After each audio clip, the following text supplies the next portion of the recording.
Okay, so sagutin natin tong tanong ni Ilka. Sir, pag crossing situation ang tayo yung giveaway vessel, tapos meron pang isang vessel sa starboard side, anong action yung gagawin? So ang tanong ni Sir, pag crossing situation ang tayo yung giveaway vessel, tapos meron pang isang vessel sa starboard side, anong action yung gagawin? So giveaway vessel tayo. Ito yung vessel natin. Ito. Our vessel,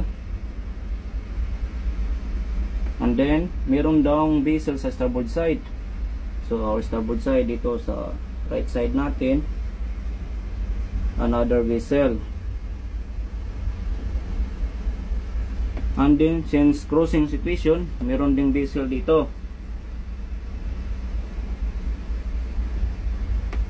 which is the stand-on vessel. So ang tanong ni Sir, ano daw yung action yung gagawin? Kasi may ibang barko daw dito sa starboard side.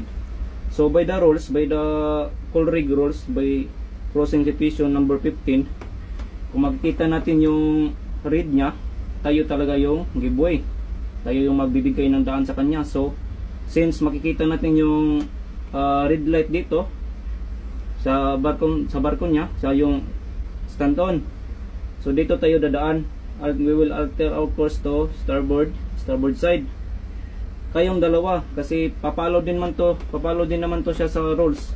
Kung hindi siya mag-take actions, tawagan mo lang siya na, Sir, mag-take action na ako dito kasi baka mag-crossing, collision. So mag-take actions kayong dalawa, sabay kayo na mag-alter ng course papunta dito para makaiwas kayo sa collision, para tuloy-tuloy itong stand-on vessel.